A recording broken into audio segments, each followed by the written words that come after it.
Gua rasa Atalanta harusnya nginget, jangan lupa juga klub Brugge itu termasuk ya klub. Akhirnya Ronaldo Messi ini ketemu nih. Karena kan target Juve selalu juara UCL. Jadi Juve itu standarnya Juve.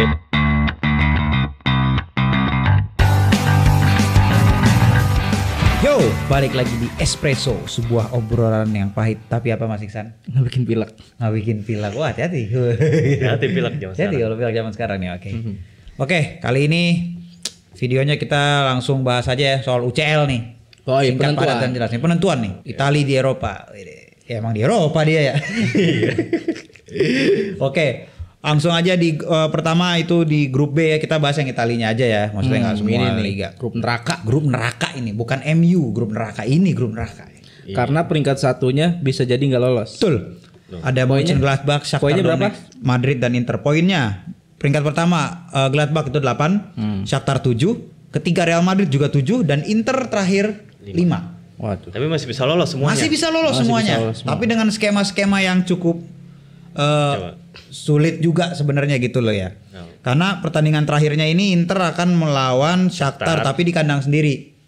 Bisa lah ini Inter menang. Bisa. Bisa Inter menang dan sedangkan Real Madrid lawan Mönchengladbach tapi di kandang Madrid. Nah, syaratnya Inter lolos tuh apa? Kalau lihat dari hitung-hitungannya ya, misalkan Madrid ini menang poin 10, terus Inter menang poin 8.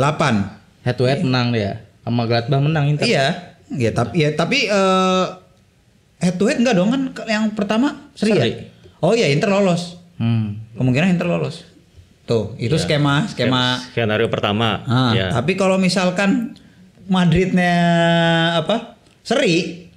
Itu berat. Nah, itu berat Inter karena Madrid poinnya jadi 8. Gladbachnya jadi enggak dong kalau Gladbach seri ya jadi 9 benar. Nah, Shakhtar yang misalnya Inter menang ya asumsinya Inter poinnya 8 tapi sudah kalah head to head sama Madrid. Iya. Jadi skemanya jadi intinya nih Madrid ini harus ya kalau nggak menang Seri ya Madrid. jangan sampai seri sebenarnya. Iya. Kalau Madrid seri, Madrid yang lolos. Iya, kalau Madrid seri Madrid yang lolos. Tapi Iya. kalau misalkan Madrid menang, Inter bisa lolos. Asal dia menang. Gitu loh. Skemanya cukup sulit ya. Cuman Mungkin ya- teman-teman bisa bantu di kolom komen mungkin lebih tahu detailnya kayak Cuma gimana. ya Shakhtar nggak bakalan ngalah gitu aja juga. Iya, Soalnya mereka pengen lolos ya. pengen lolos juga dan mereka baru ngalahin Madrid juga. 2-0 ya pertandingan 2 kali menang lawan Madrid ya. Yang pertama ya, gila loh, ngeri juga Shakhtar. Terus juga performa Inter kemarin lawan Gladbach tuh cukup luar biasa militan. Iya. Gila, misalnya bisa menang 3-2 di kandang Gladbach yang justru ngeliat performa Inter di UCL, kita mungkin bakal mikirnya Inter ya kalah nih lawan Gladbach gitu loh. Seri aja udah untung nggak tahu malah menang.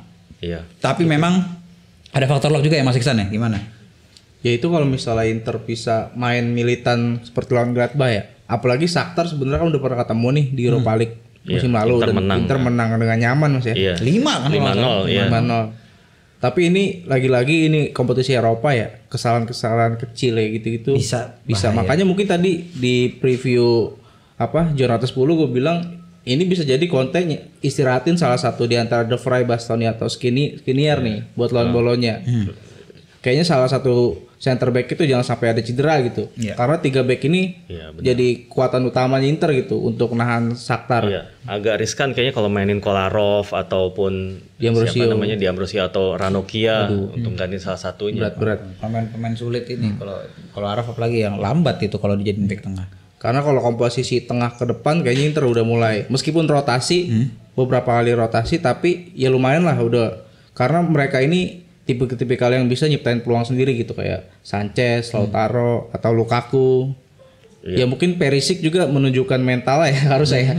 Harusnya dia mantan juara UCL kan dia, Nah, ibaratnya iya, benar. ikut dalam skuad juara UCL. Ya paling dilemanya Conte mau masang Darmian atau Hakimi gitu yang kalau mau balance kan si Darmian Iya. pasang tapi Dan- kalau mau Tapi offense pas lawan Gladbach kemarin ini beberapa kali terjadi di Inter musim ini ya. Skema gol dari Lukaku, Hakimi ke Sanchez tuh. iya. Cakep itu. Iya kan? Iya.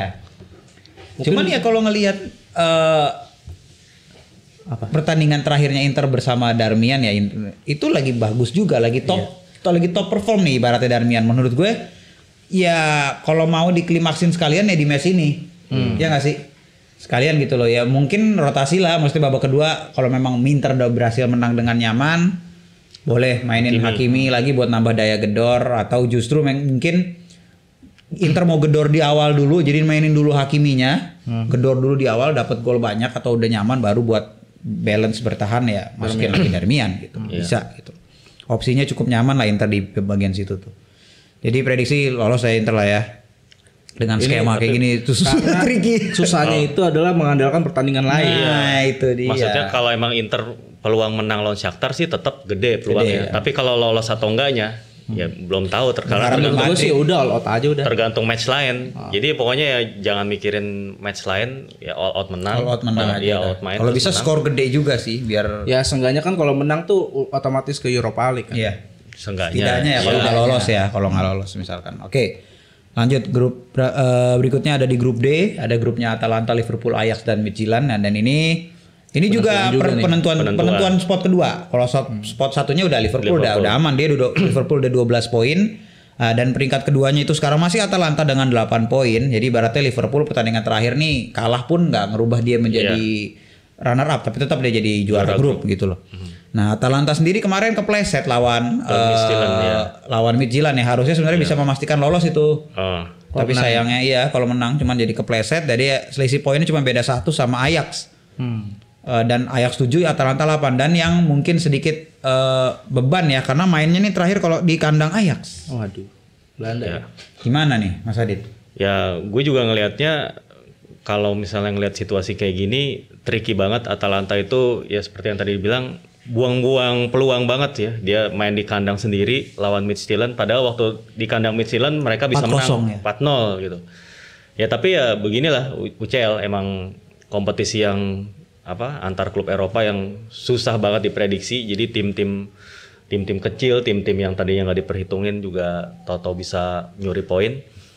Nah begitu pula di pertandingan penentuan lawan Ajax ini. Gua rasa sih Atalanta harusnya nginget perjalanan mereka musim lalu dari impossible gitu ya, kalah di 3 pertandingan pertama terus lolos dramatis.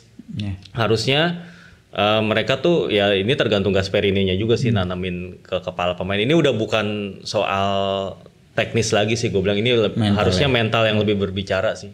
Jadinya kalau misalnya Atalanta mau lolos ya si Gasperininya yang harus ngasih motivasi. Ya ngelihat perjalanan musim lalu, masa mau stop di sini gitu. Iya benar. Itu udah gitu di Serie A juga lagi nggak oke gitu. Paling nggak kan kalau di Champions masih lolos terus, ya itu ada harapan. Ya paling nggak kalau dari sisi finansial banyak ngebantu lah gitu. Ya paling gitu aja sih. Dan ini masalah mental sih kalau boleh. Terus nambahin yang Mas Adit bilang tadi, kalau ngomongin berkaca di musim lalu itu apalagi Atalanta satu grup dengan tim yang dijadiin kandidat juara Liga Champions tahun itu kan Manchester City kan. Iya. Tapi dia berhasil lolos gitu loh. Nahan imbang City kalau nggak salah di match keduanya kalau nggak salah. Terus gimana Mas Iksan peluang Atalanta? Nah ini Atalanta kan sebenarnya momentumnya lagi bangkit setelah menang lawan Liverpool. Tapi kalau mau Verona. maksudnya di Champions League. Di Champions ya betul. Tapi lagi-lagi tadi dia kepleset lawan Midtjylland ya.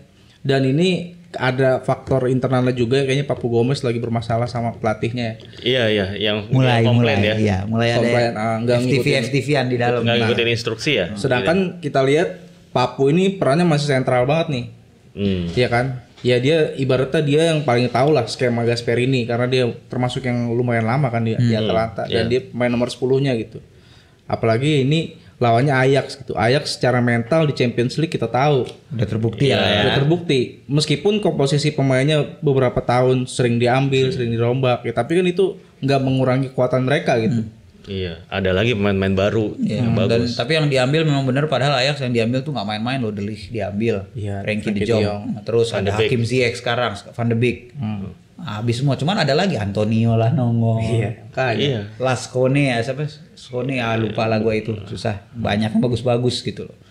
Ya, jadi memang peluang Atalanta ya cukup sebenarnya seri aja Atalanta udah lolos. Aman sih ya. Tapi nggak bisa kayak gitu kalau di Champions League. Iya sih. Nggak bisa main aman. Nggak bisa main aman, bener. Cuman kalau lu bisa nahan imbang aja, misalnya kalau gol telat menit 90 1 sama udah aman lo nggak. Misalnya ibaratnya lu memang harus ngincar kemenangan gitu loh sebenarnya sebisa mungkin. Cuman target serendahnya adalah ya ya itulah seri lah, nggak boleh kalah lah intinya gitu. Seenggaknya jangan sampai kecolongan jangan duluan sampai sih. kecolongan. Iya, berarti kuncinya juga di defense-nya. Harus main disiplin banget. Harus main disiplin. Ya. Sejauh ini yang lumayan bagus cuma Romero kalau yang gue lihat.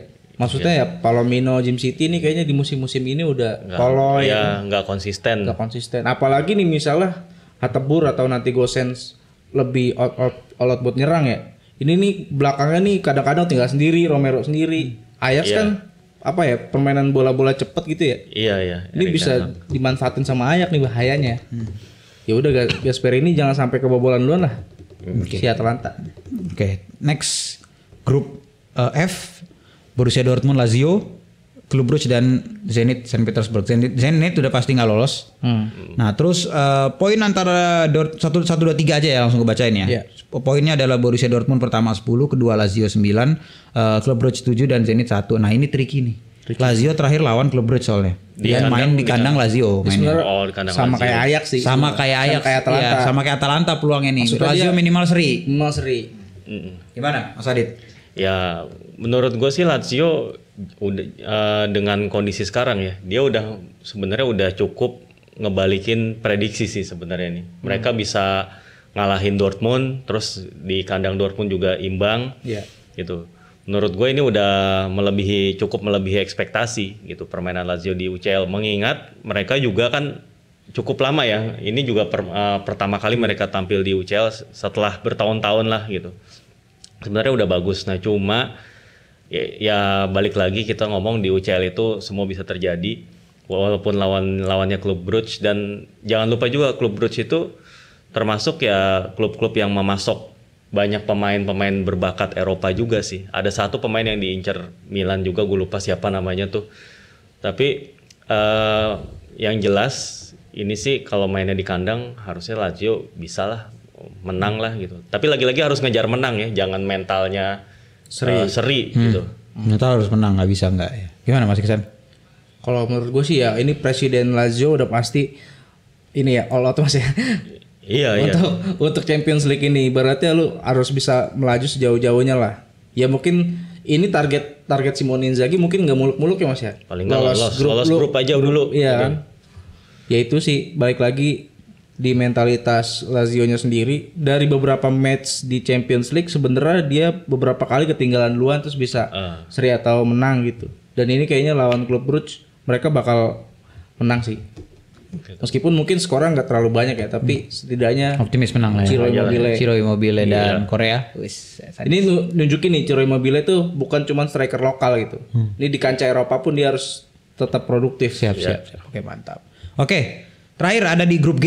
Itu ada grupnya Barcelona, Juve, Dinamo Kiev dan Ferencvaros. Oke. Ini sebenarnya kedua tim udah pasti lolos ya, Barca dan Juve, cuman perebutan juara grup. Tapi kayaknya susah juga deh kalau misalkan Juve menang pun, tapi misalkan menangnya 1-0 doang di kandang Barcelona, kalah agregatnya, maksudnya Barcelona kayaknya karena Barcelona menang di kandang Juve 2-0. Iya. Ya kan? Kalau nggak salah 2-0, coba dicek benar ya, benar. Nah, Juve butuh menang kalau mau jadi juara grup 3-0.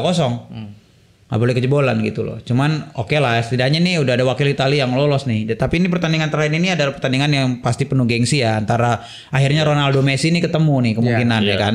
Setelah match pertama Ronaldo Covid absen nggak bisa, terus nih bakalan ketemu. Gimana nih Mas Adit kira-kira? Ya menurut gua kalau di pertandingan pertama berkaca ke pertemuan pertama lawan Barcelona yang Juve kalah 0-2, itu emang kelihatan kalah kelas sih ya, bisa dibilang kalah kelas, kalah dari sisi materi pemain, dari sisi permainan juga. Nah tapi di pertandingan besok terakhir ada Ronaldo. Kemarin waktu di match pertama Ronaldo nggak main karena Covid. Sekarang ada Ronaldo. Ini mainnya di Camp Nou ya? Di Camp Nou. Iya. Nah tapi kalau balik lagi, kalau ada Ronaldo semua bisa mungkin gitu. Dan Juve juga mentalitasnya juga harus benar gitu, karena mereka itu harus ngejar juara grup sih gue bilang, untuk ngindarin lawan-lawan yang lebih berat di babak knockout. Karena kan target Juve selalu juara UCL. Jadi Juve itu standarnya Juve udah jangan disamain sama standarnya Atalanta atau standarnya Lazio gitu, atau bahkan standarnya Inter yang targetnya tuh yang penting lolos grup. Kalau Juve itu udah paling nggak semifinal lah gitu, baru dibilang sukses gitu. Kalau cuma mentok di 16 besar nggak bisa dibilang musim yang sukses. Sarri aja dipecat. Iya. Lolos kan? Makanya, ngomongin lolos grup. Makanya Juve itu tetap harus ngincar kemenangan saya kemenangan besar juga ya, ngincar peluang juara grup karena itu akan memudahkan mereka nanti. Tapi itu nggak, balik lagi itu nggak gampang ya ngalahin Barcelona di kandangnya. Itu dia. Gitu. Apalagi dengan Ronald Koeman dan Barcelonanya udah mulai kelihatan rata nih. Griezmann jadi menonjol nih mainnya nih akhir-akhir ini nih. Padahal awal-awal sempat kusut ya kan. Iya, bahkan seorang Martin Braithwaite juga jadi bagus. Messi juga lebih fleksibel mainnya gitu loh. Gue nggak selalu melihat nggak ada Messi lu jelek gitu loh. Lebih merata lah gue lihat ini, lumayan lah ya. Tetap sih Messi tetap ya numero unonya gitu loh. Cuman ya masih oke lah gitu loh. Terus gimana Mas Iksan sampai? Yang gue lihat sih ini kayaknya jadi apa ya, untuk kepercayaan Pirlo juga nih sebagai pelatih dari fans ya. Ini Pirlo nih kan kemarin ya di Serie A bisa dibilang belum kalah, tapi kan dia di Champions League kalah lawan Barcelona. Tadi Mas Adit bilang ini kalah beneran kalah gitu, bukan kalah luck Barcelona gitu. Dan ini ya dia bisa mengandalkan Ronaldo, tapi di sisi lain pemain-pemain lain pun nggak bisa sembarangan apa ya. Ini kan Barcelona banyak pemain yang bisa ngerubah permainan gitu, punya skill individu yang lumayan bagus gitu. Seenggaknya ya ketika Lionel Messi, lu bilang tadi Lionel Messi mungkin bisa dijaga, masih ada Griezmann atau ada Dembele. si Dembele gitu kan, Dembele golin. Ya ini balik lagi ya, apalagi di pertemuan pertama kalah di kandang Juve gitu, ini di kandang Barcelona ya bisa mengandalkan Ronaldo atau Morata main kan ya? Main. Morata kan udah diistirahatin nih di Serie A karena suspend. Iya. Ya mungkin bisa maksimalin duo ini yang memang lagi produktif. Iya. Cuman Barcelona udah lumayan membaik nih pertahanannya nih. Iya, udah bagus. Pas lawan Osasuna itu meyakinkan banget mainnya. Apalagi spiritnya Diego nih masih ada di Messi nih, bahaya itu. Hati-hati. Dia nggak ada spirit Diego aja udah bahaya, apalagi tapi ada. Ini memang pembuktian Pirlo-nya sih kalau gue. Bisa masuk akal. Oke. Jadi cukup sampai di sini aja. Kita bahas UCL, nanti di video berikutnya kita bahas yang UEL. Wakil-wakil Italia di UEL gimana pertandingan terakhir juga ya. Oke, jadi sampai di sini aja dulu. Sampai ketemu lagi di video berikutnya. Ciao.